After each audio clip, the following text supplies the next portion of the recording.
হিন্দু ভাইদের দিল নরম, হিন্দু ভাইদের দিল নরম, অল্পের ভিতরে তারা বুঝে যায়। হিন্দুদের দিল নরম আমি বহুত প্রমাণ করেছি। আমি তখন মোল্লারহাট উদয়পুর মাদ্রাসায় পড়াই, এক হিন্দু মহিলা এসে আমার কাছে 5 কেজি জিলাপি দিচ্ছে। জিলাপি নিয়ে এসছে মহিলা, হিন্দু মহিলা এসে আমার বলতেছে, হুজুর একটু এই জিলাপিটুক হুজুরদের খাওয়াই দেবেন আর আমার জন্য একটু দোয়া করবেন। আমি বলে যে আপনি তো পরিচয় বলেন। তো বললো এক হিন্দুর স্ত্রীর কথা বললো যে আমি অমকের স্ত্রী। তা আমি বললাম যে আপনি মসজিদে জিলাপি দিচ্ছেন কে, আপনাদের মন্দির টন্দির আছে না? তো বলতেছে হুজুর সেদিকে আর বলবো না, উনি যা বলছে তাও বলবো না, অনেক হিন্দু ভাইরা আশেপাশে তারাও শুনবে। তো উনি এতটুকু লাস্টে যেটা বললেন, সব জায়গা মাইনে টেনে দেখছি, আমার একটা বাচ্চা বড় অসুস্থ, লাস্টে আমি কোথাও কোনো তদবিরে আর কোনো ফায়দা না পাইয়া অবশেষে মান্যত করছি, আল্লাহ, আমি আল্লাহ শব্দ দিয়েই বলছি, আল্লাহ যদি আমার বাচ্চাকে ভালো করে দাও তাহলে তোমার ঘরে 5 কেজি মিষ্টি দেবো। আমার বাচ্চা 1 মাসের মধ্যে সুস্থ হয়ে গেছে। কাজে আমি আল্লাহর কাছে দায়বদ্ধ, হুজুর 5 কেজি মিষ্টি নিয়ে আপনি একটু খাইয়েন, ফেলাই দিয়েন না। দিলটা কত নরম, কত সরল, কত সফট। একজন মুসলমান জন্মসূত্রে বহুত বেঈমান আছে, নামে মাত্র মুসলমান কিন্তু বেঈমান, তারে বুঝাইতে বছর পর বছর অস করিয়া এত তাড়াতাড়ি লাইনে আনা যায় না। একজন অমুসলমানকে যদি সঠিক বুঝ দেওয়া যায় সে সহজে বুঝিয়ে ফেলে।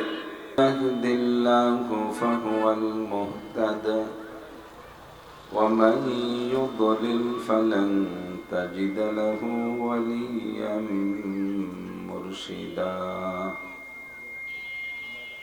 ونشهد أن لا إله إلا الله وحده لا شريك له ونشهد أن سيدنا وسندنا وحبيبنا وطبيب قلوبنا ومولانا محمدا عبد الله ورسوله صلى الله تعالى عليه وعلى آله وأصحابه وبارك وسلم تسليما كثيرا. أما بعد فأعوذ بالله من الشيطان الرجيم. بسم الله الرحمن الرحيم.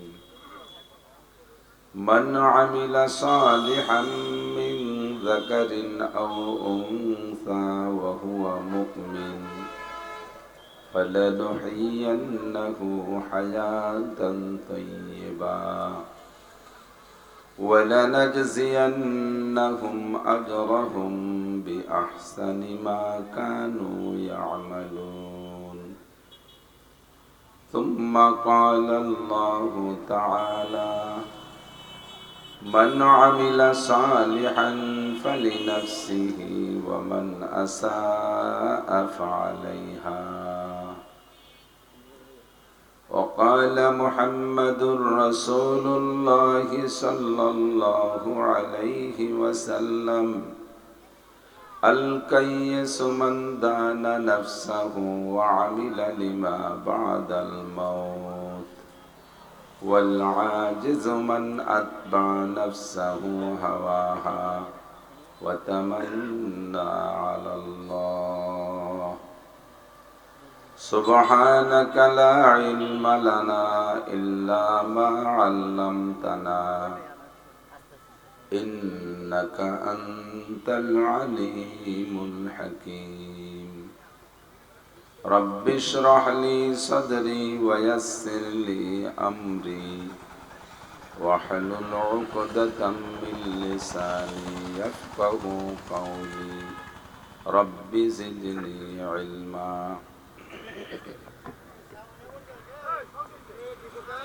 اللهم أرنا الحق حقا وارزقنا اتباعه وأرنا الباطل باطلا وارزقنا اجتنابه. সকলে বলি আমিন। একটু দুরূদ শরীফ পড়ে নেই। اللهم صل على محمد وعلى آل محمد كما صليت على إبراهيم وعلى آل إبراهيم إنك حميد مجيد اللهم بارك على محمد وعلى آل محمد كما باركت على إبراهيم وعلى آل إبراهيم إنك حميد مجيد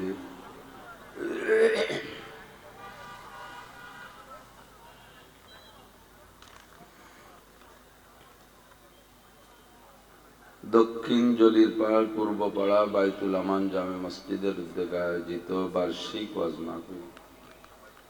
মাহফিলের সম্মানিত সভাপতি হযরতুল আল্লাম হযরত মাওলানা মুফতি রিজাউল ইসলাম সাহেব, অন্যান্য উলামায়ে কেরাম, মসজিদের সুযোগ্য সুদক্ষ ইমাম সাহেব, কমিটির সকল সদস্যবৃন্দ, প্রাণপ্রিয় দেশবাসী, পর্দার আড়ালে বসে থাকা মা ও বোনেরা, ওয়াজ করা ও শোনার একটা সুন্নতি টাইম মাগরিব বাদ। সমস্ত আম্বিয়া আলাইহিমুস সালাতু ওয়াস সালাম বক্তা ছিলেন। মাদ্রাসা, স্কুল, কলেজ, ইউনিভার্সিটির শিক্ষক ছিলেন এরকম না।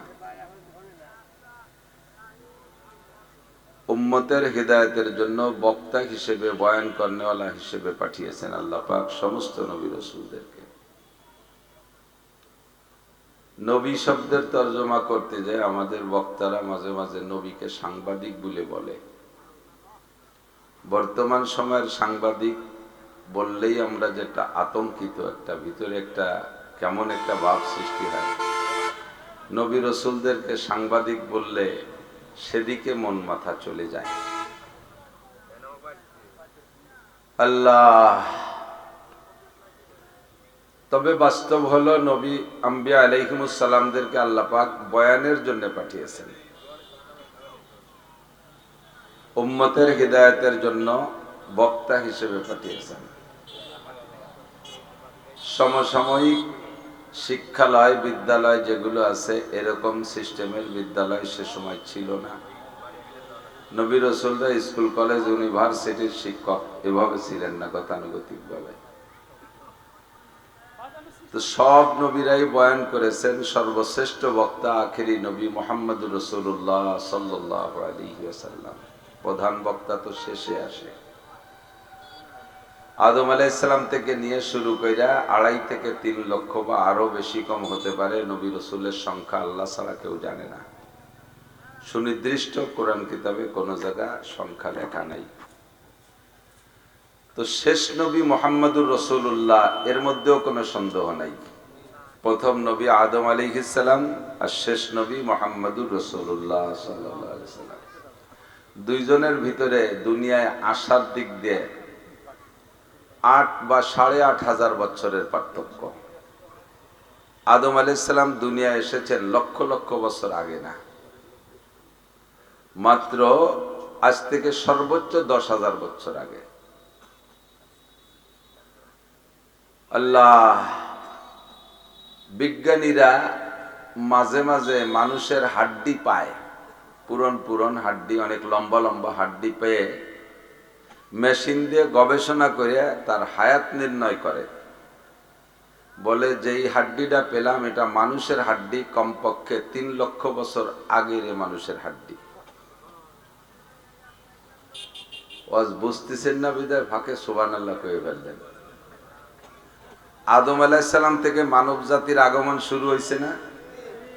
তো কিতাবে, ইতিহাসের কিতাবে, হাদিসের কিতাব থেকে যা পাওয়া যায়, আদম আলাইহিস সালাম আজ থেকে 10,000 বছর আগে দুনিয়ায় আসলেন। তা 3 লক্ষ বছর আগে মানুষের আড় হয় কি করিয়া? এবার টের পাইছেন? আমাদের সমাজে প্রবাদ আছে 80,000 মখলুকাত। এরকম একটা কথা আছে না, ৮০,০০০ মখলুকাত। দুনিয়ায় মানুষ আর জিন ছাড়া যত মখলুকাত আছে সমস্ত মখলুকাতকে আল্লাহ তাআলা সৃষ্টি করেছেন এই দুই জাতির সেবা খেদমতের জন্য। যেটা যে জাতিকে যেভাবেই সেবা করুক ওইটাই ওই জাতির জন্য নিয়ামত। অমুসলমান যারা শুকর খায়, শুকর তাদের জন্য নিয়ামত। চাইনিজরা, কোরিয়ানরা কুত্তো খায়, সুবহানাল্লাহ।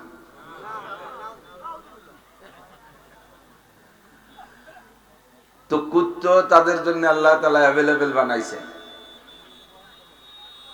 ভারতে শুধু কয়েকদিন আগে খবর পেলাম, বোম্বাই শহরে, মুম্বাই যেটা রেখে, মুম্বাই শহরে লাওয়ারেস মালিক ছাড়া কুত্তো 10 লক্ষ বেশি হয়ে গেছে। এর জ্বালায় ঘন ঘন অ্যাক্সিডেন্ট করে। আমি আপনি চিনি না, জানি না, এমন হাজারো সৃষ্টি আল্লাহ পাক করে রেখেছেন যারা আমার অজান্তে আমাকে সেবা খেদমত করতেছে। সবগুলোকে আমি চিনি না, আছে না নাই? তো আল্লাহ পাক রব্বুল আলামিন মানুষ আর জিন ছাড়া যত সৃষ্টি করেছেন তাকে আরবিতে বলে মখলুকাত। সৃষ্টির আরবি কি? মখলুকাত। আর এই মখলুকাতের সংখ্যা আমরা বললাম কত? 18,000 মখলুকাত। 80,000, 18,000 মখলুকাত। এইটা কয় 18,000 মখলুকাত। ওদিকে আল্লাহ পাক রব্বুল আলামিন, কথা মনে রাখবেন সিরিয়াল ধরে, মানুষ আর জিন ছাড়া যত যা কিছু সৃষ্টি করেছেন সব মানুষের সেবা খেদমতের জন্য। অতএব এগুলো মানুষের জন্য নিয়ামত। সূর্যটা আমাকে সেবা করে না, এটা আমাদের জন্য নিয়ামত। চন্দ্র আমাদের জন্য নিয়ামত, তারকা আমাদের জন্য নিয়ামত। বাতাস আমাদের জন্য বানাইছে, বাতাস তো আল্লাহ ব্যবহার করে না। আল্লাহর কি মাঝে মাঝে গরম বেশি খায় বলে বাতাস বেশি খায়? বাতাসও আল্লাহ খায় না, পানিও আল্লাহ খায় না, কোনো কিছু আল্লাহ ব্যবহার করে না। যা কিছু বানাইছে খুলিকা লাকুম কুল্লু শাই, তোমাদের জন্য সবকিছু বানানো হয়েছে। অখলিকতুম লিল্লাহ, আর একমাত্র মানুষ আর জিনকে আল্লাহ তাআলা বানাইছে তার জন্য। তার মানে লিল ইবাদত, আল্লাহর ইবাদতের জন্য এই দুই জাতিকে বানাইছে। আর বাকি সব আমাদের খেদমতের জন্যই বানাইছে। কথা বলেন ঠিক কি না? আপনি একজন মানুষ, আপনি বিবাহ শাদী করার পরে সন্তানের তামান্না হয়। যারা রুচিশীল সন্তান নিতে চায়, অনেকে আছে বেশি সন্তান নিতে চায়, অনেকে আছে আবার একটা দুটোর পর থামিয়ে যায়। তো সন্তান যদি পরপর আপনার গোটা 5 ছেলে হয়, 1-1.5 বছরের ডিস্টেন্স, ঘন ঘন 5টা ছেলে হয়েছে, শুরুতে যদি টেমা ছোট মোটো টেমাটুমো বল দেওয়া যায় না, তো আচানক 16-18 বছর পরের থেকেই তারা ঝাড়ামারি বিটা হওয়া শুরু হয়, জোয়ান হয়ে যায়। তো বাপের যদি 5-7টা ছেলে ধম করে জোয়ান হয়ে যায়, বাপের হিম্মত বাড়িয়ে যায়। বুড়ো বাপের আবার যৌবন ফিরে আসে। 7টা ছেলে স্বাবলম্বী, 7টা ছেলে লাঠিয়াল, 7টা ছেলে ইনকাম করবে, কত হিম্মত, কত সাহস, ঠিক না? তা আব্বা মা বুড়ো হয়ে গেলে সন্তানরা তাদের ইনকাম করে খাওয়াবে বিদায় এই সন্তানগুলো জন্ম দিয়েছে, আর তারা সত্যি সেভাবে খেদমত করে, এই আশা আমরা আব্বা মারা করি।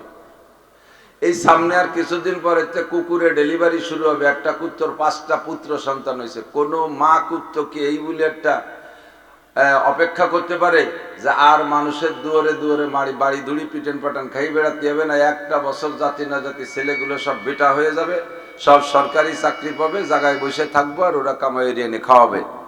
এই বলে কি কোনো মা কুত্ত আশা করতে পারে?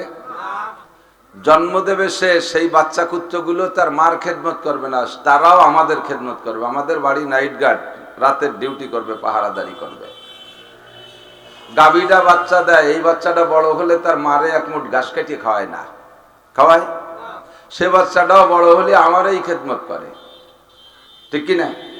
বলতে গেলে সারা জীবন শেষ হয়ে গেলেও শেষ হবে না। আল্লাহ তাও বলেছেন, ওয়া ইন তাউদ্দু নি'মাতাল্লাহি লা তুহসুহা, আমি তোমাদের জন্য এত নিয়ামত সৃষ্টি করেছি যে যেই নিয়ামত তোমরা সকলে মিলে যদি গণনা করার চেষ্টা করো, সারা দুনিয়ার সব মানুষ গণনা করে শেষ করতে পারবা না। কথা কি সত্য? বিশ্বাস হয়? তাহলে এবার দুটো কথারে আপনি ততবিক দেন, এর কি বলে মীমাংসা করেন। একদিকে বলি মখলুকাত 18,000, আর অপর দিকে আল্লাহর এই কথাকে বিশ্বাস করলাম যে মানুষ আর জিন ছাড়া যত সৃষ্টি আছে মখলুকাত বলে আরবিতে, সবগুলো মানুষের জন্য নিয়ামত। আর নিয়ামত সংক্রান্ত আল্লাহ পাক ঘোষণা দিলেন, আমি তোমাদের জন্য এত সংখ্যা নিয়ামত বানাইছি যে তোমরা সবাই মিলে গুণে শেষ করতে পারবা না। তো নিয়ামত যদি 18,000-এর ভিতরে, মখলুকাত যদি 18,000-এর মধ্যে সীমাবদ্ধ হয়, তাহলে আমরা সবাই মিলে 18,000 নিয়ামত গুনতে পারবো না? কি গুনতে পারবো? টাকা গুনি বেলায় 18,000 লাখ লাখ, আর 18,000 গুনতে পারবে না। তাহলে দুইটা কথার ভিতরে বিরোধ হয়ে গেছে, ঠিক না? তাহলে আমরা যেটা বলি এইটা সত্য না আল্লাহটা সত্য? কাজে 18,000 মখলুকাত কথাটা ভুয়ো মিথ্যে কথা, এ আর কোয়া যাবে না। 1 লক্ষ মতান্তরে 2,24,000 নবী রসুল। মতান্তরটা কি লাখের মধ্যে হয়? লাখ ঠিক থেকে বাংটা টুকির মধ্যে মতান্তর হয়। 24,000 বা 25,000, 24,000 বা 23,000, ওই হাজারের মধ্যে ঝামেলা বাধুক, লাখের মধ্যে কেন জামা কি? এটা একটা ভুয়ো কথা। অসংখ্য নবী রসুল আল্লাহ তাআলা পাঠিয়েছেন। আখেরি নবী মুহাম্মদুর রাসূলুল্লাহ সাল্লাল্লাহু আলাইহি ওয়াসাল্লাম আর আদম আলাইহিস সালাম প্রথম নবী, দুইজনের মাঝে সর্বোচ্চ 8,500 বছরের ডিস্টেন্স। কাজেই 3 লাখ বছরের আগের মানুষের আড় পাওয়া, এ কথা কি সত্যি হতে পারে? তোমাদের বিজ্ঞানীরা অনেক জায়গায় অজ্ঞানী সাব্যস্ত হয়ে যায়, তা আমাদের কাছে প্রমাণ আছে। আজ থেকে বেশ কয়েক বছর আগে, সকলেরই মনে থাকার কথা যারা ওই সময় বড় ছিলেন, জাপানি এক বিজ্ঞানী ঘোষণা দিয়েছে 5ই মে কিয়ামত হবে। শুনছিলেন না? সূর্য ভাঙ্গে চুরে পড়বে পৃথিবীর উপরে। আর অত বড় সূর্য, সূর্য কট্টুক, হেরিকেনের চেয়ে একটু বড় না? সূর্য কট্টুক, পৃথিবীর থেকে 13 লক্ষ গুণ বড়। 13 লক্ষ গুণ বড় একটা সূর্য, তার গায়ে কত তাপ! 9,30 লক্ষ মাইল দূরে সূর্যের বর্তমান অবস্থান, বিজ্ঞানীদের হিসাব 9,30 লক্ষ মাইল দূরে অবস্থান। তাই এই সময় তার গরমে বাইরে দাঁড়াতে পারি না। আর এত বড় পাওয়ারফুল সূর্য যদি জমিনে নামে, তার মাঝে আবার সূর্য থেকে ডাইরেক্ট রৌদ্র জমিনে আসে না, মাঝখানে অনেক বরফের স্তর আছে। ওই বরফ দিয়ে সূর্যের তাপকে ফিল্টারিং করে মানুষের স্বাস্থ্যসম্মত পরিমাণ করে তাপকে আল্লাহ তাআলা দুনিয়ায় পাঠায়। তাই সৌদি আরব, মধ্যপ্রাচ্যে যে দেখেন, এই গরমকালে নাক দিয়ে রক্ত চলে আসে, বাহিরে দাঁড়ানো যায় না। আর এই সূর্যটা যদি জমিনের উপরে পড়ে তাহলে এ তো থাকবেই না। কাজেই আর পড়ে যাওয়ার তারিখ হলো 5ই মে। কয় তারিখ? মে মাসের 5 তারিখ। সাল আমার মনে নাই, মে মাসের 5 তারিখটা মনে আছে। তো 5ই মেতে উন্ডা হিসাব করে পাইছে সূর্য দুনিয়ার উপরে পড়ে যাবে, তাতে দুনিয়া থাকবে না, অর্থাৎ দুনিয়া কিয়ামত হয়ে যাবে। এই কথা উন্ডা বললেন। হাজার হাজার লক্ষ লক্ষ মানুষ বিশ্বাস করছে, লক্ষ লক্ষ মানুষ বিশ্বাস করছে। আমরা এর মধ্যে আছি, অনেকে বিশ্বাস করে। আমার বড় বোন একটু বুড়ো হয়ে গেছে, উনি আমারে কয়, বাড়ি, আমাকে দিক ছোট ভাইরে বাড়ি কয়, ঠিক আছে নাকি? কয়, বাড়ি তুই ওই 5 তারিখে এদিক ওদিক কোনো আনে থাইস না। তো কি হয়েছে? ওই দিন কিয়ামত হবে, তা এদিক ওদিক চাইস না। যে জায়গা যাই কিয়ামত তো সে জায়গায় হবে। তো বাড়ি থেকে সবাই এক জায়গা থাকলে এটা বুঝ হবে যে কিরম আসছে, একটু ভয় একটু কম থাকবে না, তুই একটু দাঁড়ে দাঁড়ে থাইস। আমি কলাম, তুমি আবার নতুন করে কলেমা পড়ো, লা ইলাহা ইল্লাল্লাহ মুহাম্মাদুর রাসূলুল্লাহ। আল্লাহকে যেমন আল্লাহ হিসেবে স্বীকার করি আর বিশ্বাস করি, আর বার্তাবাহক হিসেবে সত্য সুখবর বা দুখবর দেওয়ার জন্য, সত্য কথা বলার জন্য মুহাম্মাদুর রাসূলুল্লাহর বিকল্প নাই, ঠিক না? এই কথায় যদি আপনি বিশ্বাসী হন, তাহলে মুহাম্মাদুর রাসূলুল্লাহ সাল্লাল্লাহু আলাইহি সাল্লাম বলেছেন কিয়ামত 5 তারিখে না, এর নির্ধারিত তারিখ কাহারও বলার কায়দা নাই। স্বয়ং আল্লাহ পাক নিজেই বলেছেন, ইন্নাল্লাহা ইনদাহু ইলমুস সাআ। 5টা বিষয় আল্লাহ পাক কেউরে জানতে দেয় নাই। তার ভিতরে নাম্বার 1, কিয়ামত কবে হবে এটা অ্যাডভান্স কেউ বলতে পারবে না। যদি 5 তারিখে কিয়ামত হওয়ার খবর বিজ্ঞানী অ্যাডভান্স বলে থাকে, আর কিয়ামত হয়েই যায় 5 তারিখে, তাহলে এখন থেকে আল্লাহকে অস্বীকার করব। আল্লাহ বলতে কেউ নাই, কোরআন সম্পূর্ণ মিথ্যা, মুহাম্মদুর রাসূলুল্লাহটা ভুয়া, তার সব কথা ভুয়া মিথ্যা হবে। আল্লাহ না করুক, আল্লাহ নাউজুবিল্লাহ। আমার আল্লাহ কি সত্য না মিথ্যা? মুহাম্মদুর রাসূলুল্লাহ সত্য না ভুয়া? ঠিক কি না? আমার নবী বলেছেন কিয়ামতের আগে 10টা ঘটনা ঘটবেই। কয়টা? একে বলে আলামতে কুবরা।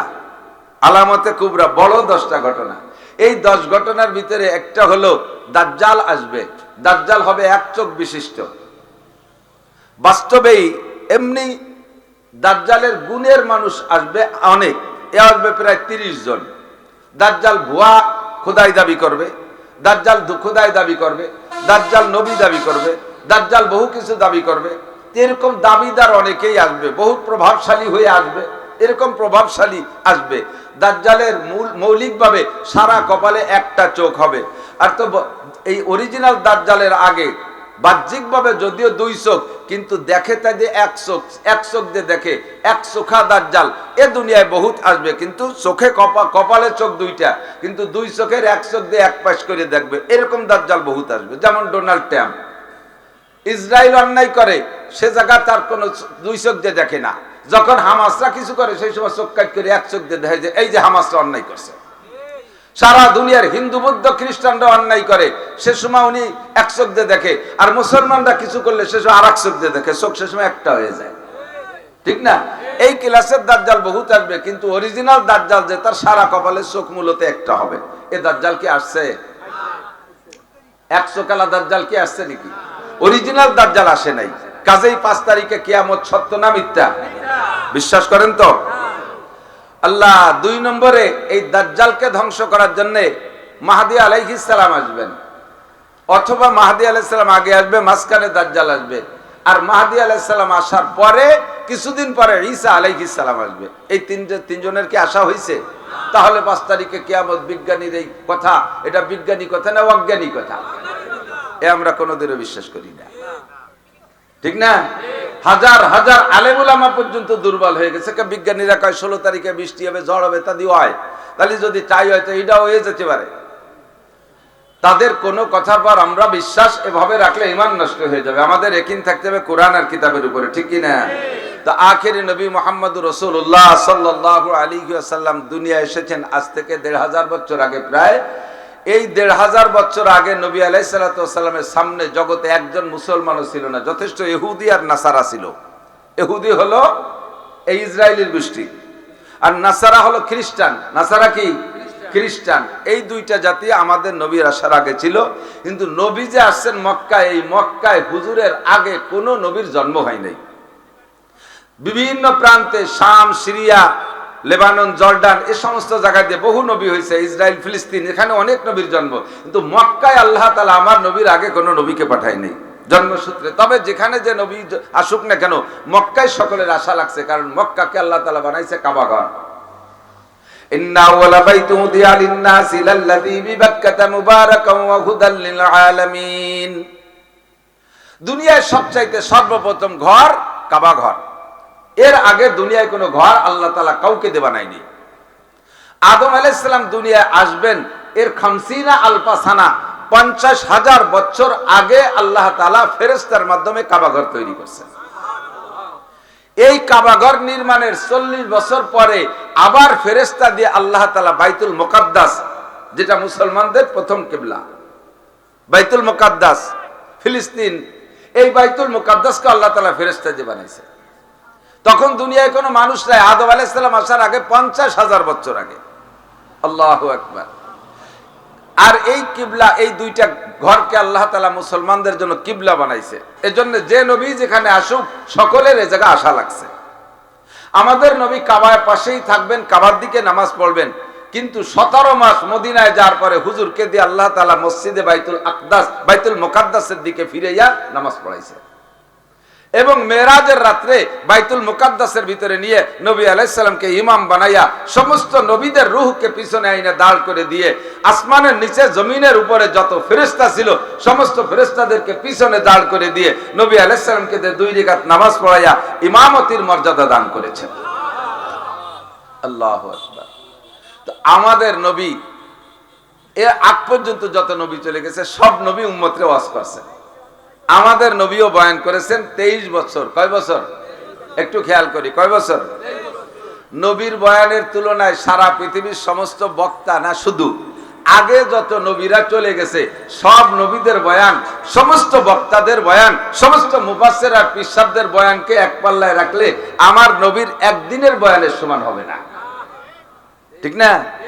এই নবী লাগাতার 23টা বছর বয়ান করেছেন, তার ভিতরে 13 বছর মক্কায় বসে বয়ান করছে। হুজুরের ওয়াজ সবচাইতে বেশি শুনছে আবু জাহেল।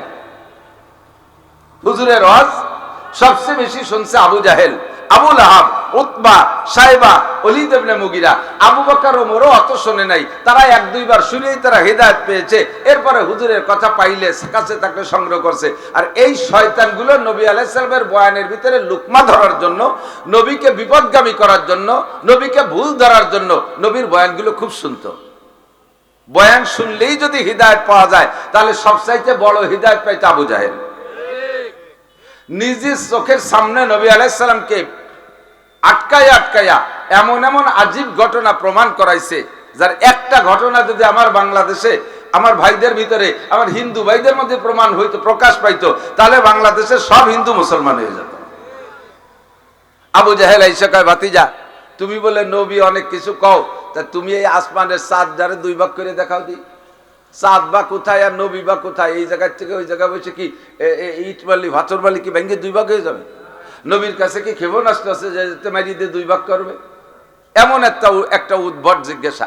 হুজুর বললেন, চাচা তাহলে কি হবে যদি ভাঙতে পারি? তুমি যদি চাঁদরে ভেঙে দুখণ্ডিত করতে পারো, তাহলে তোমার কলেমা পড়ে আমি মুসলমান হয়ে যাব, তোমার দলে চলে যাব। নবী চুপ করে বসে রয়েছেন। জিবরিল আসছেন, মা তাহজান ইয়া রাসূলুল্লাহ, হুজুর কি চিন্তা করেন? কয়, আবু জাহেল আমার কাছে চাঁদ দ্বিখণ্ডিত করার দাবি করছে, আমি তো কিভাবে করব? কয়, আল্লাহ পাক হুকুম করছে, আপনি আঙ্গুল দিয়ে ইশারা করেন। এমন করে একটা ইশারা করছে, আকাশে চাঁদটা ভেঙে দুই ভাগ হয়ে গেছে। একটু বলবেন না সুবহানাল্লাহ? আল্লাহু আকবার। এটা নবীর কুদরত না, এটা কার কুদরত?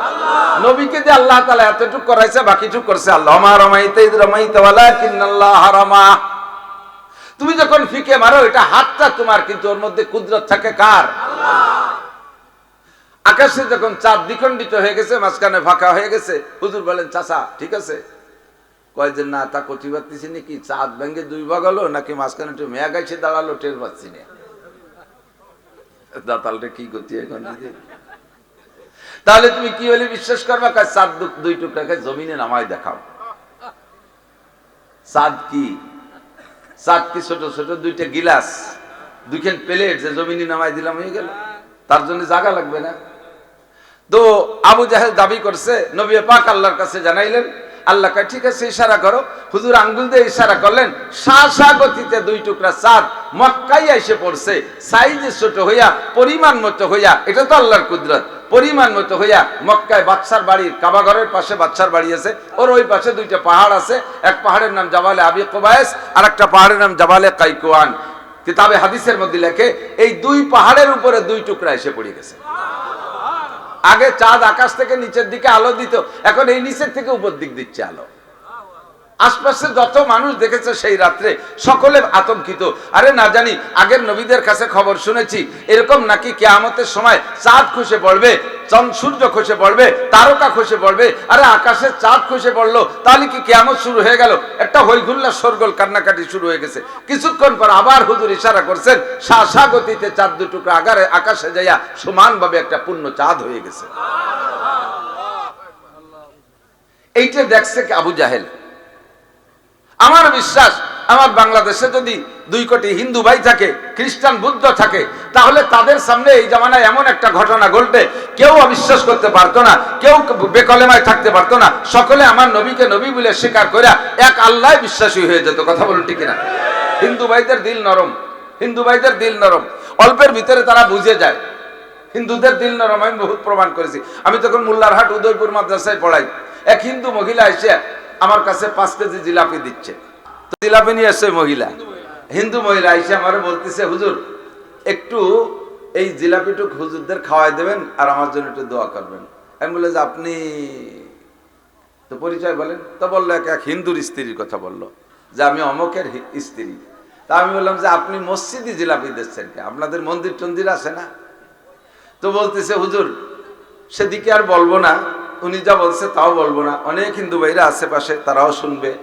তো উনি এতটুকু লাস্টে যেটা বললেন, সব জায়গা মাইনে টেনে দেখছি, আমার একটা বাচ্চা বড় অসুস্থ, লাস্টে আমি কোথাও কোনো তদবিরে আর কোনো ফায়দা না পাইয়া অবশেষে মান্যত করছি, আল্লাহ, আমি আল্লাহ শব্দ দিয়েই বলছি, আল্লাহ যদি আমার বাচ্চাকে ভালো করে দাও তাহলে তোমার ঘরে 5 কেজি মিষ্টি দেব। আমার বাচ্চা 1 মাসের মধ্যে সুস্থ হয়ে গেছে। কাজে আমি আল্লাহর কাছে দায়বদ্ধ, হুজুর 5 কেজি মিষ্টি নিয়ে আপনি একটু খাইয়েন, ফেলাই দিয়েন না। দিলটা কত নরম, কত সরল, কত সফট। একজন মুসলমান জন্মসূত্রে বহুত বেঈমান আছে, নামে মাত্র মুসলমান কিন্তু বেঈমান, তারে বুঝাইতে বছর পর বছর অস করিয়া এত তাড়াতাড়ি লাইনে আনা যায় না। একজন অমুসলমানকে যদি সঠিক বুঝ দেওয়া যায় সে সহজে বুঝিয়ে ফেলে। কিন্তু যার কপালে খতামাল্লাহু আলা কুলুবিহিম ওয়া আলা সামঈহিম ওয়া আলা আবসারিহিম গিশাওয়া, যার অন্তরে আল্লাহ মোহর লাগায় দিয়েছে, তার বেয়াদবি সীমা লঙ্ঘন করার কারণে মোহর লাগায় দিয়েছে, চোখের সামনে পর্দা দিয়ে দিয়েছে, হকরে দেখো দেখবে না, হক কানের সামনে পর্দা লাগায় দিয়েছে, হক শুনিয়েও শুনবে না, অন্তরে সিল লাগায় দিয়েছে, সিলগালা করে দিয়েছে, হাজারো বুঝানোর পরেও বুঝবে না। বালনাত্তাবু মা ওয়াজাদনা আলাইহি আবানা, বরঞ্চ বলে চলে যাবে আপনারা যতই ভালো কথা বলেন না কেন, যত যুক্তিসঙ্গত বলেন না কেন, যতই সঠিক কথা বলেন না কেন, আমরা বাপ দাদা 14 পুরুষদের একটা কাজ করে আসতেছি, এইটা এত তাড়াতাড়ি ছাড়া যাবে না। কতক্ষণ এইরকম সিদ্ধান্ত যারা নেয় বুঝবেন যে তাদের অন্তরে আল্লাহ মোহর লাগাই দিয়েছে। তো আবু জাহেল এইভাবে 13 বছর এইরকম আজীব আজীব ঘটনা অসংখ্য দেখছে। নবী আলাইহিস সালাম থেকে এইরকম আজীব ঘটনা 3200 প্রমাণ হয়েছে, 3200। তার বেশিরভাগ আবু জাহেল দেখছে, কিন্তু নবী পাকের কাছ থেকে হিদায়াত সে পায়নি। বোঝা যায় হিদায়াত পাওয়ার জন্য নিজের একটা ইচ্ছা থাকতে হবে।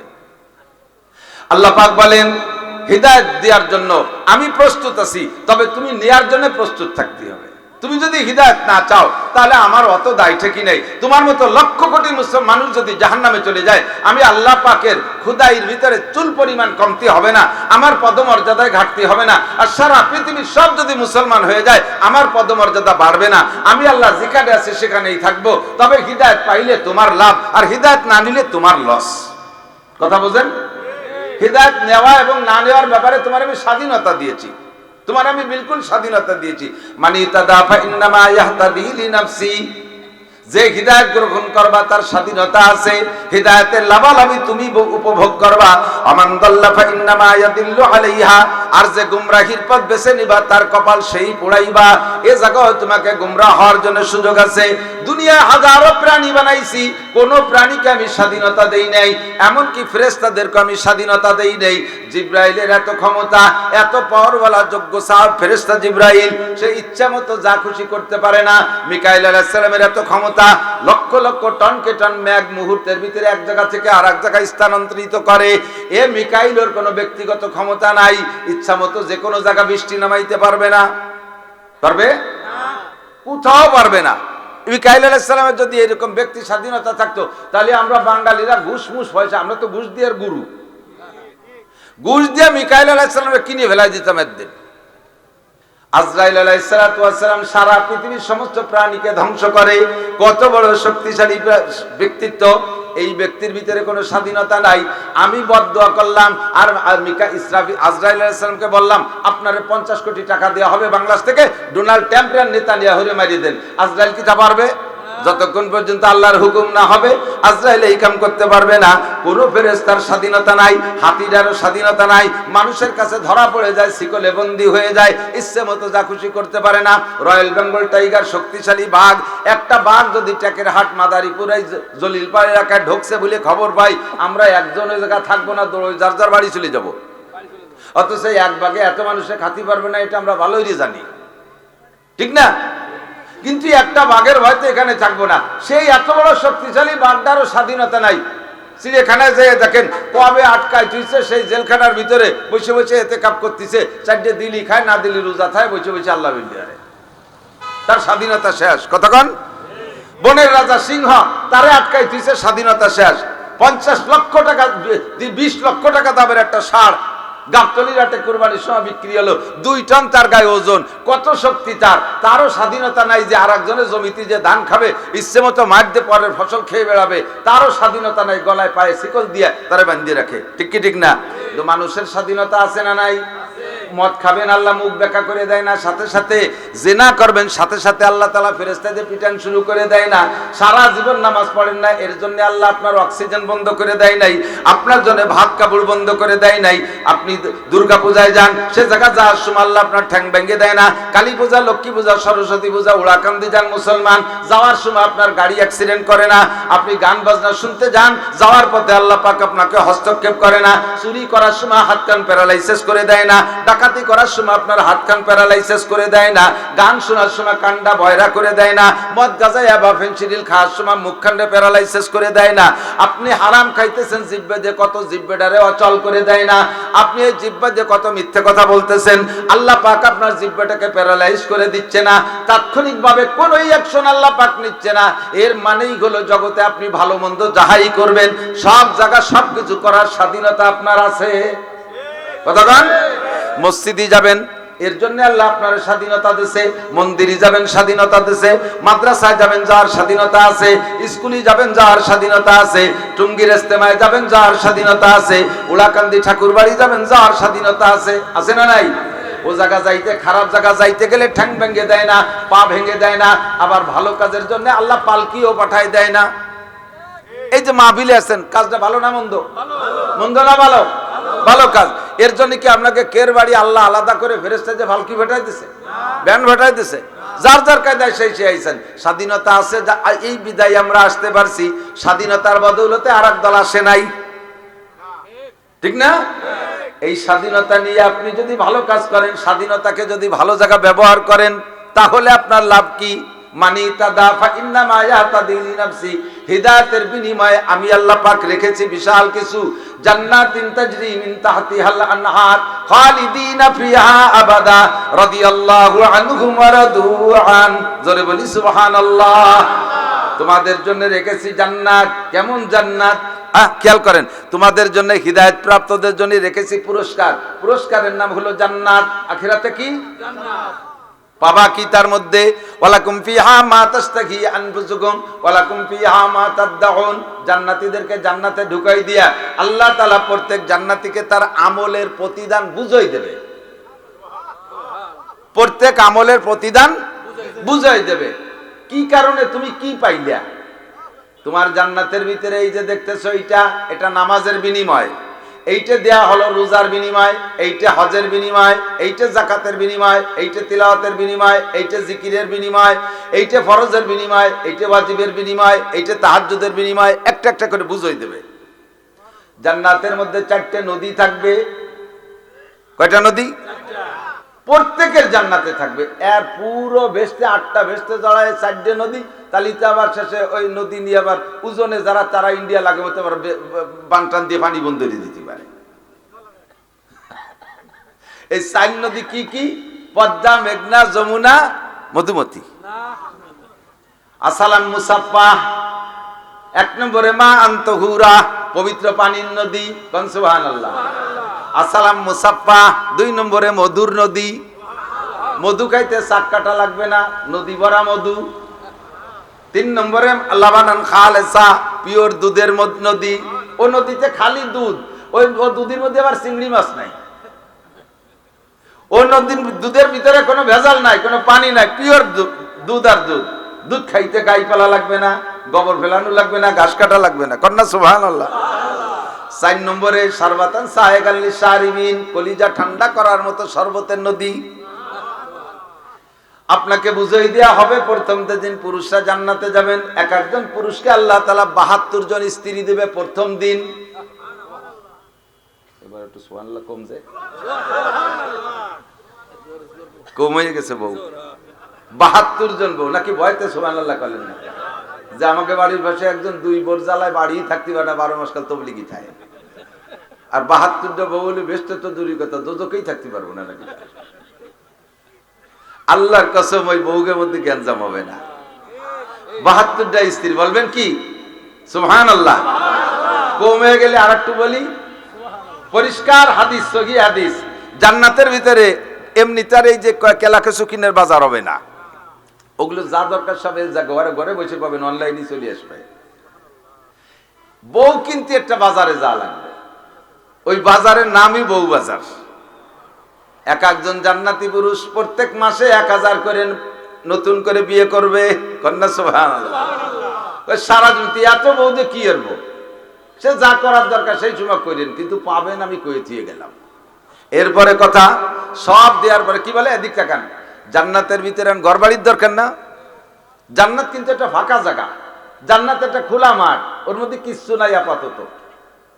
যারা যারা দুনিয়ায় আমরা কলেমা পড়েছি, কলেমা পড়ে সাবালেগ হওয়ার আগে, কলেমা পড়ার আগ পর্যন্ত আমার নামে কোনো বরাদ্দ নাই।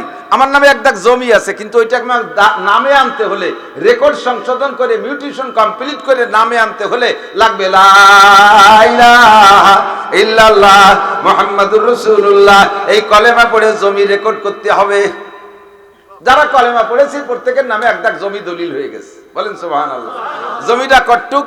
আপনাদের এই বিলির মতো একটুক না, কমপক্ষে সবচেয়ে ছোট জান্নাত যে পাবে এই দুনিয়ার সমান 10 দুনিয়া সমপরিমাণ জমির তা দলিল। এক কলেমার এত জোর যে এক কলেমায় এত বড় জমি দলিল করে দিয়েছে। তবে জমিটা ফাঁকা, একটা দুগলো গাছের আগাও নাই, পুরো সমান চর। এখন ওই জায়গা যা বানাবেন এই দুনিয়ার থেকে বানায় নিয়ে যেতে হবে। এই দুনিয়ার থেকে সিস্টেম কি? আপনি যত আমল করবেন এই আমলের বিনিময়ে আপনার বেহেশতের ভিতরে তৈরি হতে থাকবে পণ্য। যে ধরনের আমল করবেন ওই ধরনের আমলের বিপরীত আল্লাহ পাক এক একটা নিয়ামত রাখছে। ওই 4টে নদী পাইতে এক আমল, তারপরে বাগবাগান পাইতে আলাদা আমল, স্ত্রী এই হুর পাইতে আলাদা আমল। আপনাকে জান্নাতের ভিতরে যদি ঘর বাড়ি দালান কোঠা বানাইতে হয়, এর জন্য একমাত্র আমল হলো কোরআনে কারীমের তিলাওয়াত। যারা শুধু সূরা ফাতিহা জানেন, আর কোনো কিছু জানেন না, আলহামদুলিল্লাহ জানেন তো সবাই? আলহামদুলিল্লাহ জানেন?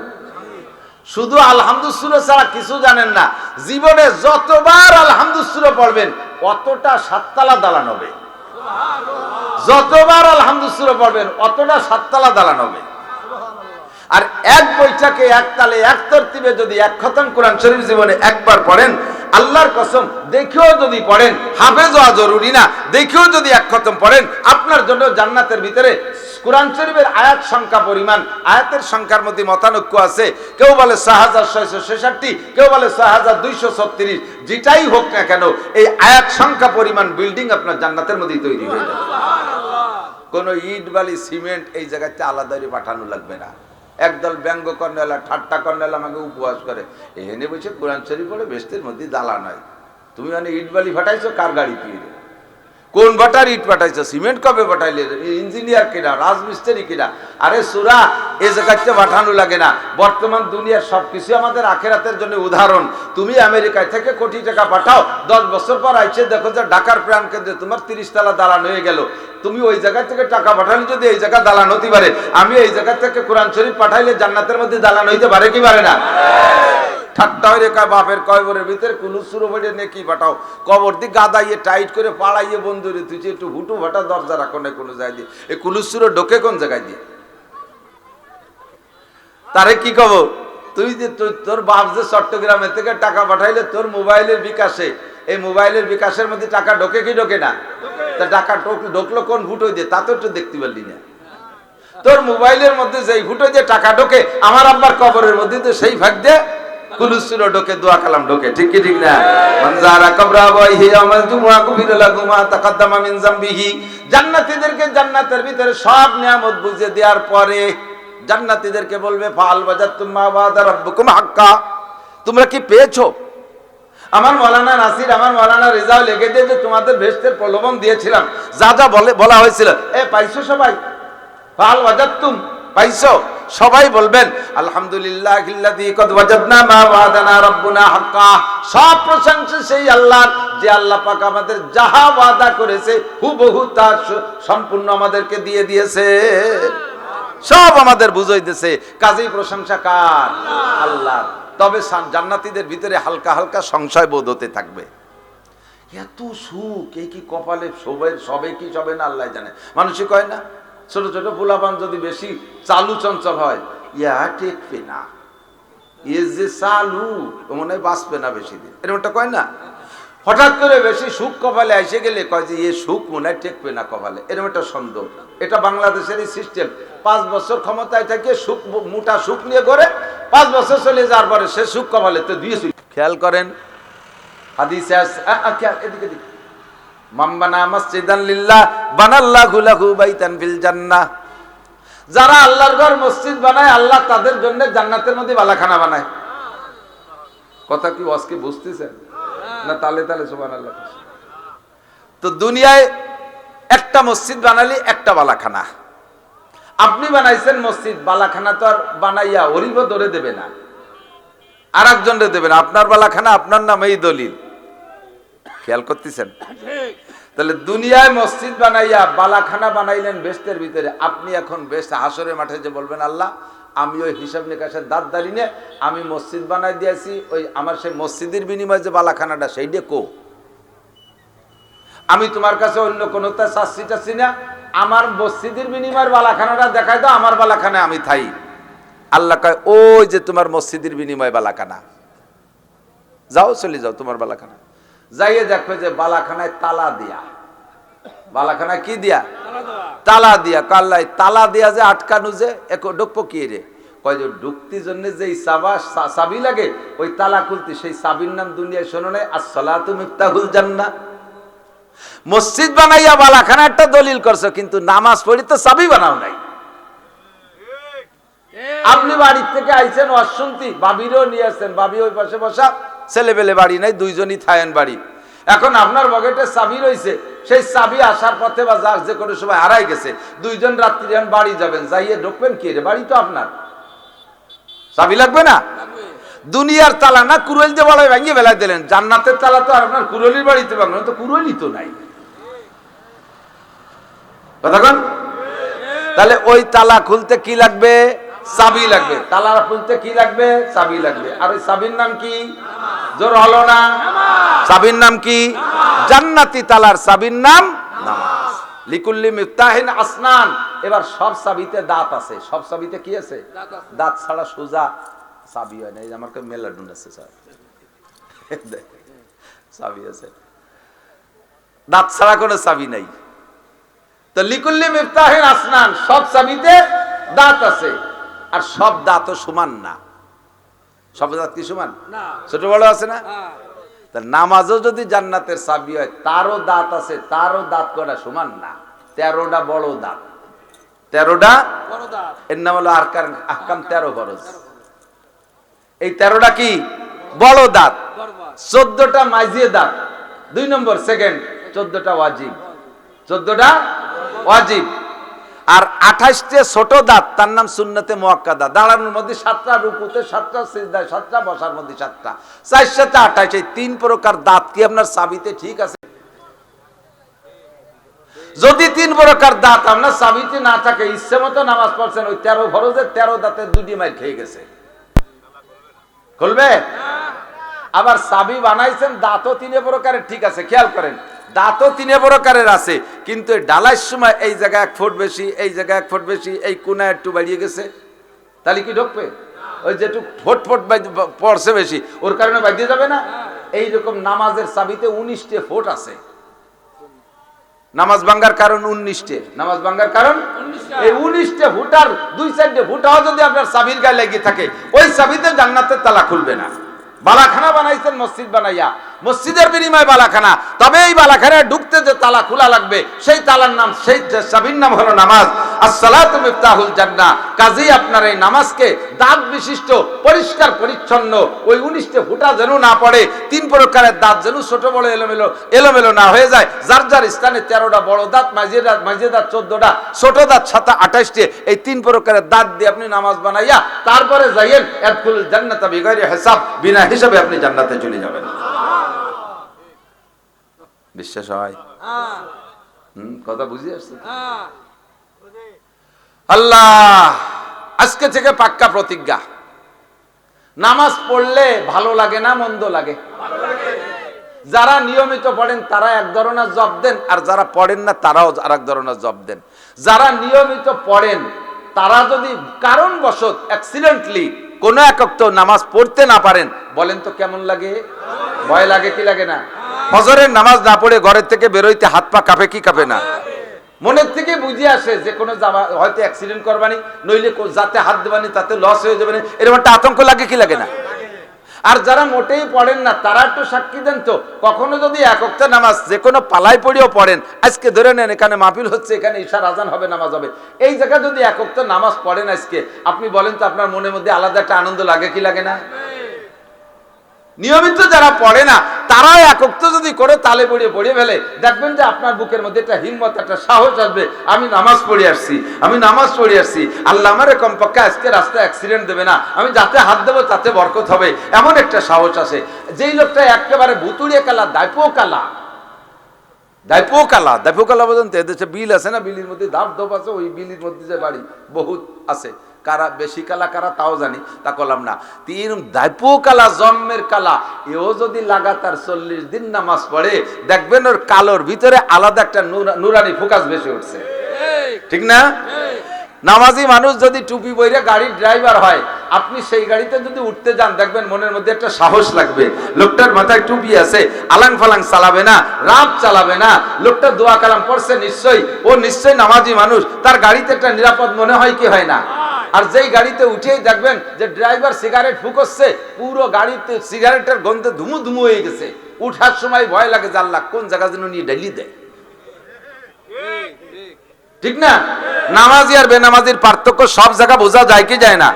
যেই যুবকটা স্কুল কলেজে, যুবকরা তোমরা বলো, তোমাদের মধ্যে যেই যুবক স্কুল কলেজে পড়ো, তোমরা যে কয়জন নামাজ পড়ো, বাকি বেনামাজিদের চাইতে অন্যান্য সবাই তোমাদেরকে ভালো জানে কিনা? কথা বলো, একটু আলাদা নজরে দেখে কিনা?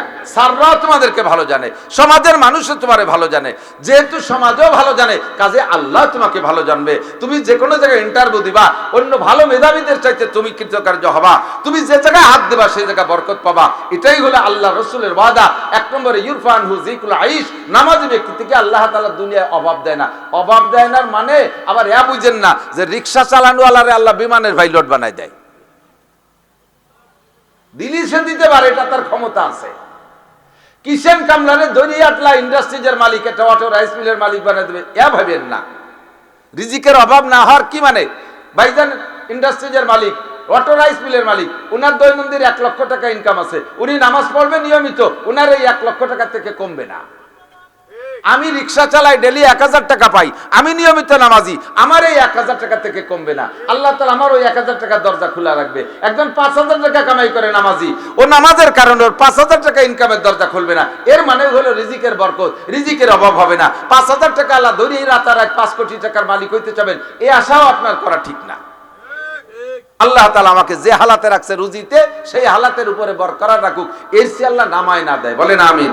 এর চেয়ে নামায় না দেয়, তাহলে বেঈমান হয়ে যাওয়ার ভয় থাকে, ঠিক কি না? তাহলে এই 5টা পুরস্কার পাইতে হলে লাগবে কি? নামাজ। কি লাগবে? পড়বো তো। যুবকরা খেলাধুলা করো, বিকেল বেলা খেলাধুলা করো, তুমি ফরজ তরক করো না, বিনোদন দরকার আছে, শরীর চর্চার দরকার আছে, খেলাধুলা করো। আজানের রক্ত হলে খেলাটা বন্ধ করে মসজিদে যাও, ওযু বানায় নামাজটা পড়ে নাও। তুমি যে কোনো সময় রক্ত হবে নামাজ পড়তে পারবা, এর জন্য তোমার শরীরটা আর কাপড়টা পাক লাগবে। নামাজের 13 ফরজ, কয় ফরজ? ওই বড় দাগ কয়টা? 1 নম্বরে শরীর পাক, বলেন 1 নম্বরে, 2 নম্বরে কাপড় পাক, 2 নম্বরে কাপড় পাক, 3 নম্বরে সতর ডাকা, 4 নম্বরে নামাজের জায়গা পাক। শরীরের সাথে 3 দিয়ে, 1 নম্বরে শরীর পাক, 2 নম্বরে কাপড় পাক, 3 নম্বরে সতর ডাকা, ঠিক না? তুমি এনি টাইম যে কোনো সময় নামাজে রক্ত হলেই নামাজ পড়তে পারবা। এর জন্য কাপড় আর শরীরটা তো পাক থাকা লাগবে। এই শরীর আর কাপড়ে পাক রাখার জন্য পকেটে একটু টিস্যু রাখো। উইদাউট টিস্যু তুমি পেশাব করে শুধু পানি দিয়ে ধুয়ে গেলে বেশিরভাগ মানুষেরই শরীর নাপাক হওয়ার সম্ভাবনা। পেশাবের পরে ধুয়ে হাঁটা দিয়েছেন, 2-1 ফোঁটা টপকাইতে পারে, এই জন্য টিস্যু ব্যবহার করেন। কয় যে টিস্যু পকেটে রাখলে কিরম তো টিস্যু পকেটের মধ্যে রাখলে কিরম এত একটা মোবাইল ঠেলে রাখো কি ওর মধ্যে? তোমার মোবাইল পকেটের ভিতরে এত একটা মোবাইলই জায়গা পায়, তার সাথে এরকম একটা ব্যানসন সিগারেটের প্যাকেটে জায়গা পায়, তা হাতি আবার গ্যাস লাইট লাগে তাতে জায়গা পায়, একখান মেসাকার একটু টিস্যু জায়গা পায় না? আর এটা সাথে রাখলে তুমি পেশাবে ব্যবহার করতে পারলে শরীরটা পাক থাকলো, কাপড়টা পাক থাকলো। খেলাধুলার মাঝখানে আজান হয়ে দোস্ত থাম, আর খেলা হবে না, আগে নামাজ পড়ি আসি। তোমার ওই খেলার মধ্যে আলাদা একটা বরকত পাবা, ওর মধ্যে একটা বরকত পাবা। আল্লাহ তাআলা আমাদের তৌফিক দান করুক, বলেন আমিন। আল্লাহ পাক বলেন মান আমিলা সালিহান, এগুলো সব নেক আমল। এগুলো কি? নেক আমল। মান আমিলা সালিহাম মিন যাকারিন আও উনসা, নারী আর পুরুষ যদি নেক আমল করে, মিন যাকার মানে পুরুষ, উনসা মানে মহিলা। মান আমিলা সালিহান মিন যাকারিন আও উনসা, নারী আর পুরুষ যদি নেক আমল করে, ওহুয়া মুমিন, শর্ত হলো ঈমান। শর্ত কি? একটু বুঝেন। নেক আমল শুধু নামাজ রোজা হজ যাকাত না, মানুষের সেবা খেদমত নেকামল, মাপের সঠিক দেওয়া নেকামল, মাপে বেশি না আনা নেকামল, মিথ্যে কথা না বলা নেকামল, মানুষের হক সঠিকভাবে আদায় করা নেকামল, ওয়াদা ঠিক রাখা নেকামল, পরের হক নষ্ট না করা নেকামল, পরের জমি আইঠেলে জমি না বাড়ানো নেকামল। এই নেকামল গুলো শুধু মুসলমানরাই করে তা না, অমুসলমানরাও করে কিনা? বহুত হিন্দু আছে, কথায় কাজে মিল আছে না নাই? টাকা নিয়ে যে তারিখে ওয়াদা করছে সেই তারিখ মতো দেয় কি দেয় না? বহু হিন্দু ভাই আছে, তারা পাশের জমি ঠেলিয়ে খায় না, আছে না নাই? এটা অবশ্যই তার নেকামল। বহুত হিন্দু ভাই আছে, মুসলমানদের অভাব দেখলে তাদেরকে কিছু দান দেন করে, গরিবদের ভিতরে দান করে, এটা নেকামল। এই নেকামল গুলো কাজে লাগার জন্য নেকামলের ফলাফল দুই দিক আসে, খেয়াল করেন, দুই দিক। মুসলমানের নেকামলের প্রতিদান ফলাফল আল্লাহ দুনিয়াও দেয়, আখিরাতেও দেয়। বুঝতে পারি নেই? প্রত্যেক নেকামলের প্রতিদান আল্লাহ তাআলা দুনিয়াও দেয়, আখিরাতেও দেয়। এর জন্য শর্ত হলো অহুয়া মুমিন, সে ঈমানদার হতে হবে। আর অমুসলমানরা যদি নেকামল করে, আল্লাহ তাআলা কাহারও নেকামলকে বৃথা যেতে দেয় না। অমুসলমানদের নেকামলের প্রতিদানও আল্লাহ পাক দেন, তবে সেটা ঈমান না থাকার কারণে তাদেরটা দুনিয়ায় দিয়ে দেয়, আখিরাতে তারা শূন্য। এই আয়াতে বলে মান আমিলা সালিহাম মিন যাকারিন আও উনসা ওয়া হুয়া মুমিন। আমার প্রতিবেশী হিন্দু ভাইরা আছেন, চলে যেতেই হবে। কতজন আপনাদের আগে চলে গেছে, আমাদের আগে চলে গেছে, আমরাও চলে যাব। যথেষ্ট ভালো কাজ আপনারা করেন, এর সাথে যদি একটু বিশ্বাস করেন লা ইলাহা ইল্লাল্লাহ মুহাম্মাদুর রাসূলুল্লাহ, আল্লাহ ছাড়া কোনো মাবুদ নাই, আর আমার সংবিধানদাতা আখেরি নবী মুহাম্মাদুর রাসূলুল্লাহ, কথাটা অন্তরে বিশ্বাস রাইখা জবানে যদি কলেমা পড়া, এরপরে যে নেকামল করবেন এর প্রতিদান আপনি আখিরাতেও পাবেন, দুনিয়ায়ও আপনি পাবেন।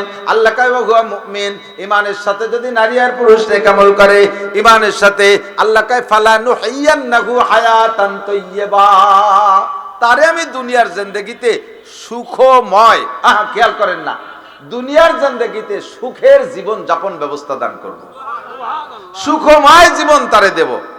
ঈমানের সাথে নেকামল করলে, বলতে গেলে বহু সময় লেগে যাবে। ঈমানের সাথে নেকামলের ব্যাখ্যা বহুত। ঈমান তো আমরা আনছি, আল্লাহর প্রতি বিশ্বাস আছে না? নবীর প্রতি বিশ্বাস আছে না? আখিরাত ঠিক আছে কিনা?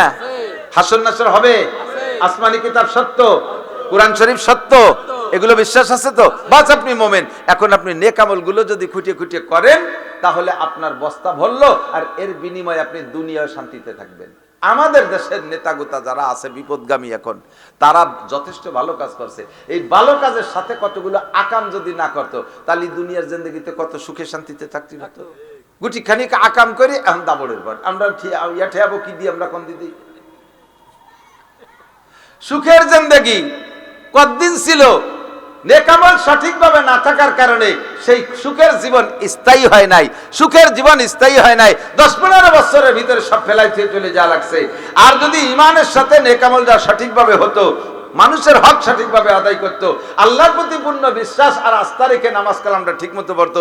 মন্ত্রীরা যদি আমরা হুজুররা বলতাম রমজান মাসে, স্যার কোনো মন্ত্রীর মসজিদ, স্যার আমরা তো এবার রমজান মাসে এতেকাবে বসতে লোক পাচ্ছি না, এবার আপনি বসেন। ইমাম সাহেব যদি মন্ত্রী রে কয় স্যার এবার এতেকাবে আপনি বসেন, কেউ পাচ্ছি না, মন্ত্রী কি কবে? ননসেন্স মৌলবী, বুদ্ধি বিবেক কিচ্ছু নেই। আমি যদি এতেকাবে বসি, তাহলে এবার উম্মতের কি হবে? আমার একটা মন্ত্রণালয়ের দায়িত্ব, এই 18 কোটি মানুষকে নিয়ে আমার একটা মন্ত্রণালয়, আমি এতেকাবে বসলে আমার উম্মতের কি দশা হবে? বোকা মৌলবী, জায়গায় বসে টের পাও না, 3 তলা টিফিনকারী বাড়ি ভাটাই দাও, আমরা গাদায় ভরিয়ে দিই, জায়গায় বসে খাওয়ার নেজ নাড়াও, উমন পাও না, ধমক দেবে। আল্লাহ কয় এই মসজিদের এতেকাবে বসার জন্য প্রথম হকদার তুমি মন্ত্রী, তুমি মসজিদের বড় না, তুমি বসবা। বসবা না, মৌলবীরে ধমক দিয়ে তুমি সরাই দিছো, আমি আল্লাহ তাআলা তোমার রমজানের আগেই এতেকাবে বসাই দিতে পারি, তাও মসজিদ ছাড়া, জেলখানার মধ্যে। কথা কন, জেলখানার মধ্যে বসাই দিতে পারে কি পারে না? যদি টাইম মতো মসজিদই বসতো, তাহলে ওয়াসমা জেলখানায় বসা লাগতো না। আপনাকে বিশ্বাস হয়? সত্য না মিথ্যা?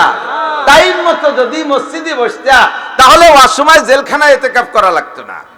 হায়াতান তাইয়্যিবা শেষ, দুনিয়ার সুখ শেষ। কে যে কোথায় কোন হালাতে আছে, 24টা ঘন্টা জিহ্বা শুকনো থাকে, ডায়াবেটিস বাড়ি 28 হয়ে যাচ্ছে আতঙ্কের ঠেলায়। কোন জায়গাতে ধরে বসে, কোথায় ধরে বসে, কেন, কি জন্য, আর কি কোন তো ইমানের সাথে নেক আমল সঠিকভাবে করে নাই, বদামল যা আছে সব করছে। আল্লাহ পাক দুনিয়ার থেকে শান্তি সব কেড়ে নিয়ে গেছে, দুনিয়ার শান্তি শেষ। আর আখেরাতে যা হবে সেদিন দেখতে পারবে এক জায়গা তোর ওই জায়গা, আগে পরে যেটা জেনে মরছে সব গুছায় আবার একদিন এক জায়গা জমা হয়ে যাবে। ওই দিন দেখা যাবে যে কিডা কটুক সুখ ওই পাশে পায়। আল্লাহ কয় আমার আরাজান যিকরি ফাইন্না লাহু মাইশাতান দানকা ওয়া নাহশুরুহু ইয়াউমাল কিয়ামাতি আমা। এই কয় সূরারে কিয়ামতে অন্ধ বানায় দেব। ওরা কত দেখবে না, মুখস্থ আটটি তালে থাকবে, এক একজনের সাথে গাই লাগবে আর কিল ঘুষি শুরু করে দেবে ফেরেশতারা। এই আমার গায়ে গাই দিলি কা, আমার গায়ে ধাক্কা লাগালি কা, ফেরেশতাকে কেন্ডুর গুতে চিতে পড়ি যাবা দুদু। ও মাঠে আর কোনো শান্তি নাই, অন্ধ হবা। আমি কই না, আল্লাহ কয় ফালান কি কয় ওয়া নাহশুরুহু ইয়াউমাল কিয়ামাতি আমা। ওরা আবার বলবে রব্বি লিমা হাশারতানি আমা ওয়া কাদ কুনতু বাসীরা। দুনিয়ায় তো আল্লাহ চোখ ছিল, দেখতাম কত টাকা চোখ দিয়ে দে গুনি গুনি দেশে তেনে আরেক দেশে তুইছি, এখন আমি অন্ধ হয়ে গেলাম কি রে। আল্লাহ পাক বলবেন কাযালিকা আতাতকা আয়াতুনা ফানাসিতাহা। শোনা, আমার মৌলবীরা তোমাকে সামনে কোরআন শরীফ এভাবে খুলে খুলে দলিল দিয়ে দিয়ে বুঝাইতো, সে সময় চোখ বন্ধ হয়ে কানের মধ্যে আঙ্গুল ডুয়ে দিয়ে বসে থাকতে, শুনতে না দেখতে না। কাযালিকাল ইয়াউমা তুনসা, ওদিন যেমন শুনতে না, ওদিন যেমন দেখতে না, আজও তোমার দেখতে দেওয়া হবে না, আজও তোমার চিল্লে পাল্লা শোনা হবে না। তুমি পড়ে থাকো ইকসাউ ফিহা ওয়ালা তুকাল্লিমুন, আমার সাথে কোনো কথাই হবে না, পড়ে থাকের মধ্যে। বিশ্বাস হয়? কথা কোন হয়? তাহলে যারা ভুল করছে তাদের খেসারত তারা দিচ্ছে। আমরা প্রতিজ্ঞা করি ভুল আমরা করব না। রাজি আছেন তো? পাঁচ ওয়াক্ত নামাজ নিয়মিত কারা কারা পড়ার ইচ্ছা করি? আমার যুবকরা হাত তোলা, হাত তোলো, মনের থেকে উঠো। শোনা, তোমার প্রত্যেক মাঠে হাত উঠাইতে বলে হুজুররা উঠবা, বলবে যে হুজুরকে স্বাভাবিক কালে হাত উঠানো। আরে ভাই, যেদিনের উঠানো কবুল হয়ে যাবে তারপরে তুমি বেনামাজি থাকতে পারবা না। কোন দিনের হাত কবুল হবে বলা যায় না, কথা ঠিক না? আল্লাহ হাতগুলোরে কবুল করে নাও, পাঁচ ওয়াক্ত নামাজি বানায় দাও।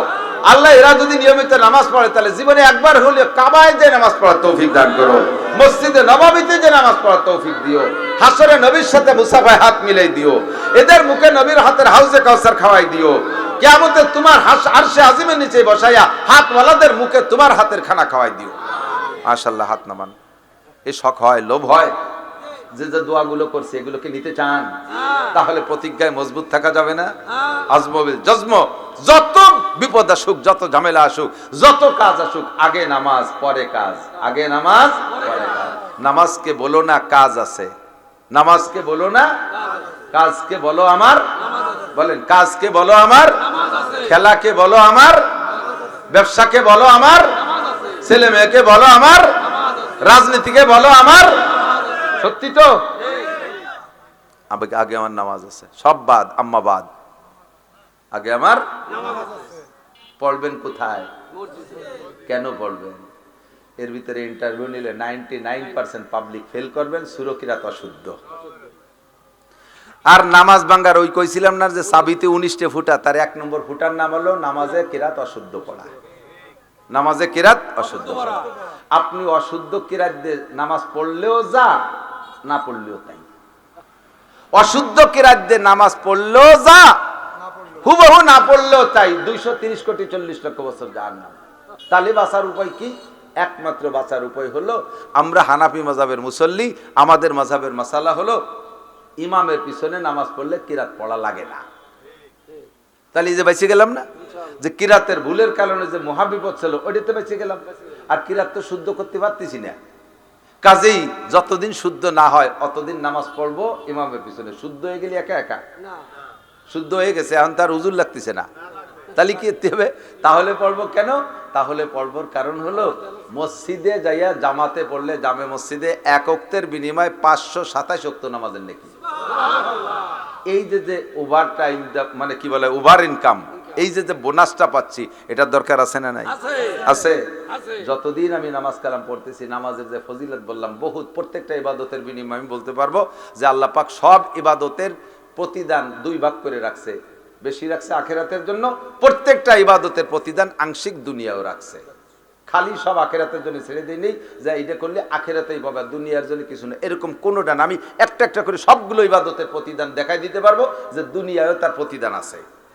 যেমন নামাজের 5টার 1 নম্বরটা দুনিয়ায় রুজির অভাব থাকবে না, 4টে আখেরাতে, 1টা দুনিয়ায়। যেটা আমার মেন সমস্যা সেইটাই মিটে যাচ্ছে। ঠিক কি না? এরকম প্রত্যেকটা নেক আমলের প্রতিদান দুনিয়া আল্লাহ পাক রাখছে, আখিরাতেও আল্লাহ রাখছে। তাই তো আমি 5 ওয়াক্ত নামাজ যদি জামাতে পড়ি, খেয়াল করেন, জামাতে পড়ি, তাহলে আমার যেই পরিমাণ অতিরিক্ত পাচ্ছি এইটাতে একা পড়লে পাবো না। আর যাদের কিরাত অশুদ্ধ তারা গুণ অক্ষরম ভুললেও একা একা নামাজ পড়বেন না, ইমামের পিছনে পড়ার চেষ্টা করবেন। আর কিরাত শুদ্ধ করার চেষ্টা, তাহলে যে যে কথাটা খেয়াল করেন, এদিক তাকান, এতদিন যে ভুল কিরাত দিয়ে পড়ছেন তার কিচ্ছু হয় নেই, কিচ্ছু হয় নাই, এই নামাজগুলো আমলনামায় নাই, খেয়াল করতেছেন না মোটেই, আমি ভাবে যা বুঝতেছি। এতদিন যে ভুল কিরাতে নামাজ পড়ছেন, আল্লাহর কসম ওই নামাজের বিনিময়ে আপনি কিচ্ছু পাবেন না, পাবেন জাহান্নাম। তাহলে কি হবে? এখন কি করবো কন্দি হুজুর? এখন করার উপায় হলো আশেপাশে মসজিদ বা মাদ্রাসা থাকলে হুজুরের সাথে যোগাযোগ করে এখনই প্রতিজ্ঞা করেন, কালকের থেকে আমি কোরআন শরীফ শুদ্ধ করে পড়া শেখার চেষ্টা করব এবং উপযুক্ত টাইম দেব। দুনিয়ার জন্য যে পরিমাণ টাইম দেই তার থেকে কম দেব না। তা আল্লাহ অত চায় না।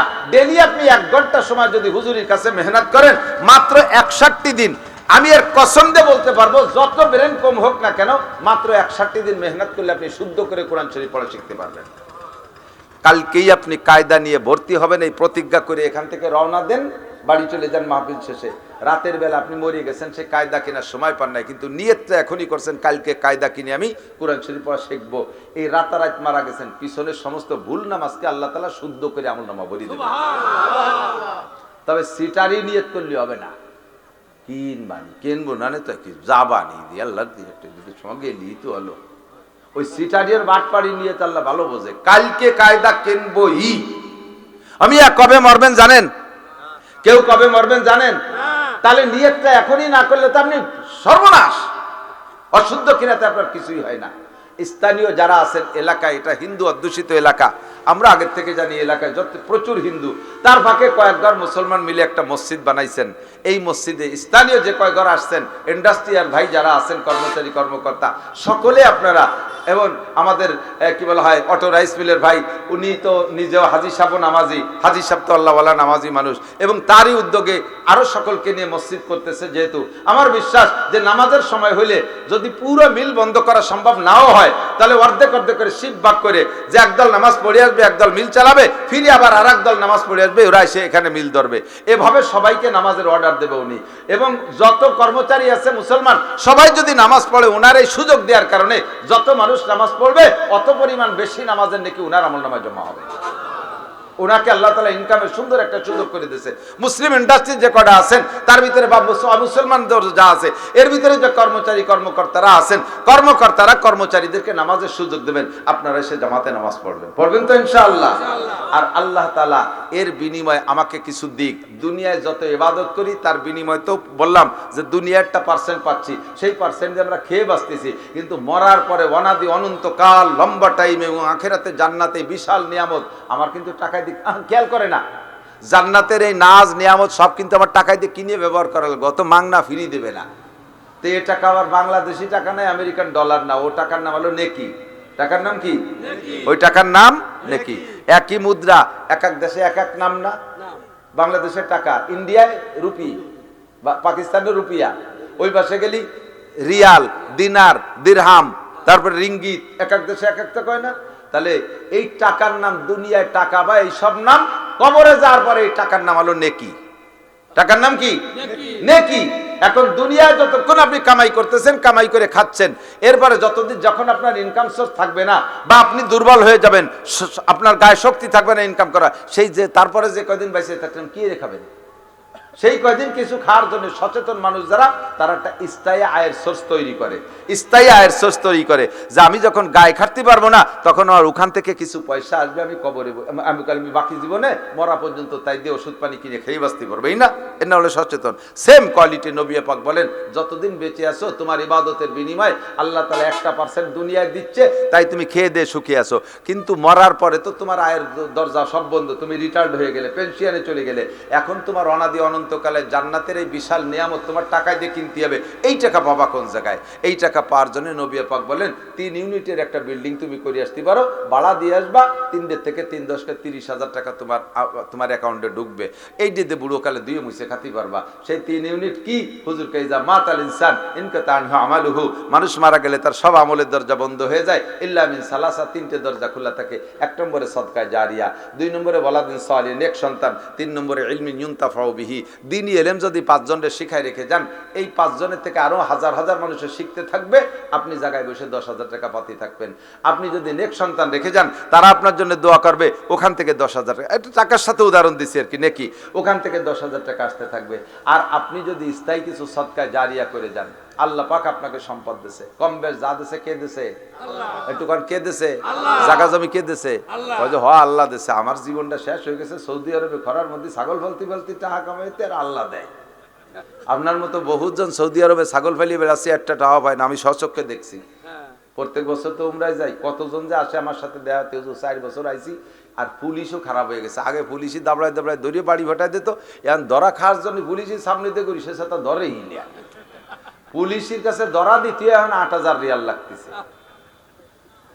এইরকম হাজার হাজার আমার কাছে আইছে, হুজুর আপনার নাম শুনে আইছি, ফেসবুকে দেখছি আপনি উমরায় আসছেন, একটু দেখা করতে আসছি, দোয়া নিতে আসছে, আর দোয়া করেন যেন পুলিশই আমারে ধরে। আর এখান থেকে বাসায় যাওয়ার জন্য 10 রিয়াল লাগবে, টাকা নেই, আমার 10টা রিয়াল দেন। তোমার মতো বহুজন ওই জায়গা যাইয়া কষ্ট হতেছে, পয়সা পাচ্ছে না। তাহলে তুমি যে 2 পয়সা পাইছো ওই জায়গা, এটা তোমার কারামতি না, কার কারামতি? আল্লাহর কুদরত, ঠিক না? কাজেই আল্লাহ যে সম্পদ দিয়েছে, এরপর শুকর আদায় করে আল্লাহ কয়, আমার ঘরটা তুই বানাবি, তোর ঘর আমি বানাবো। আমার ঘর তুই বানাবি, তোর ঘর আমি বানাবো। এখান থেকে কিছু এক সাহাবা এসে বলতেছে, হুজুর আমি যুদ্ধের সফরে থাকতে আমার মা মারা গেছে, আমি তো মার জন্য কিছুই করতে পারলাম না, কি করবো? হুজুর মার জন্য কি কিছু করার কোনো উপায় আছে? হুজুর বললেন, তোমার মায়ের নামে তুমি সদকা করে দিলে হুবহু ওইটা নেকি হয়ে আল্লাহ তার আমলনামা ভরে দেয়।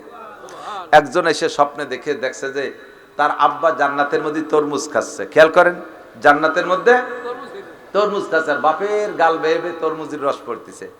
ও সজাগ হয়ে গেছে, সজাগ হয়ে বুঝে উঠতে পারতেছে না, যাই হুজুরই কাছে গেছে যে হুজুর আমার আব্বারে আমি স্বপ্নে তরমুজ খাতি দেখলাম জান্নাতের মধ্যে, তা কি করব, আমি কি গরিব গুরাবাকে তরমুজ খাওয়াই দেবো নাকি? হুজুর বললেন, খাওয়াই দিবা হলে স্বপ্নে আলাদা কায়দায় দেখতে। সেটা দেখতে কি, যে তোমার আব্বা দেখতে যে ভেস্তের মধ্যে কের কাছে যে তরমুজ চাচ্ছে, আমার একটু তরমুজ দে, তাহলে তুমি বুঝতে যে তোমার কাছে তরমুজ খাইতে চাচ্ছে, আর তার কারণে দুনিয়া কেউ খাওয়াই দিলেই পাইতে। কিন্তু তোমার আব্বা খাচ্ছে আর গাল বেয়ে রস পড়তেছে না, এর নিশ্চয়ের কারণ অন্য কিছু। তুমি কি দিনের বেলা তরমুজ খাইছো? বলে, জি হুজুর আমি গতকালকে একটা তরমুজ খাইছি। তারপরে তরমুজের খোসা কি আছো? আমি যখন বাড়ি তরমুজ নিয়ে ঢুকি, আমার আতালি একটা গাই আছে, আমার ওই গাইটা আমার তরমুজ দেখছে এই রয়েছে। পরে বাড়ি যাইয়ে তরমুজ খাইয়ে লালটুকু আমি খাইয়ে খোসা কয়েন গাইডে দিছি, ও যে কি খুশিতে খাইছে, আর ওর গাল বেয়ে বেয়ে রস পড়ছে। আল্লাহ কয়, গায়ের দুয়ায় তোমার আব্বারে জান্নাতের মধ্যে তরমুজ খাওয়াই দিছে। কোন আমল আপনি দুনিয়ায় করবেন আব্বা মার নিয়ত করে, সন্তানে ভালো কাজ করলে তার একটা প্রতিদান আল্লাহ মরহুম আব্বা মার কবরে পৌঁছায় দেয়, দাদা দাদি নানা নানির কবরে পৌঁছায় দেয়। আব্বার রেখে যা ভিটায় বসবাস করতেছেন, আব্বার রেখে যা দাদার কালে ভিটা, তাদের রেখে যা জায়গা জমি ব্যবহার করতেছেন, তাদের দেওয়া যোগ্যতা দিয়ে আপনি কামাই রোজগার করে খাচ্ছেন। কাজেই আমাদের এই সব কিছু থেকে তাদের একটা পাওনা পার্সেন্ট আছে না নাই? দেওয়ার জন্য অন্যতম জায়গা আল্লাহ পাক বলেন, আমার ঘরটা এখানে খুঁটি গাড়ছে, পিলার হয়েছে, ফাউন্ডেশন দিয়েছে, পিলারের শর্ট পিলার পর্যন্ত উঠছে, বাকি কাজ বাকি রয়েছে। এলাকায় বহু মানুষের বাড়ি বিল্ডিং আছে, এলাকার মানুষ ফ্রান্স ইটালি অস্ট্রেলিয়া খুব থাকে, এই দিকের মানুষ ইটালি বেশি যায়, ইটালি খুব বেশি। আপনাদের ইটালিয়ান টাকা দিয়ে বাংলাদেশে বিল্ডিং করতেছেন, এক একজনের টাকা দিয়ে এক একজনের বাড়ি বিল্ডিং করতেছেন, আর সেই সব মানুষ এই জায়গায় বসা আছেন, সবাই মিলে সম্মিলিত যদি হাত দেই, এই মসজিদটা করতে বেশি দিন লাগবে না। কতক্ষণ? ছেলেদের কাছে টাকা চান, বাবা তাড়াতাড়ি 5 লাখ টাকা পাঠা, ট্যাকেরাটের এই কোনায় এই জায়গা জমি পাইছি একটু 2.5% সাথে সাথে ছেলেতে 5 লাখ 10 লাখ টাকা পাঠায় দেয়। আর এরপরে 1 মাস পরে আবার চাইছেন, ছেলেতে একটু রাগ হবে, আব্বা আমারে কি তুমি বেশিয়ে খাইছো, ব্যস্ত নাকি যে আমারে বেশি তোমারে টাকা দেবো নাকি, এত টাকা কোত্থেকে দেবো? এতদিন পর্যন্ত এই করে টাকা আনছেন, আজকে একটু ফোন করেন যে বাবা আমি তো এই জায়গার একটা মসজিদ, হিন্দু পাড়া একটা মসজিদ হইছে, আমি এখানে একটু 10,000 টাকা লেখায় দিয়ে আসছি,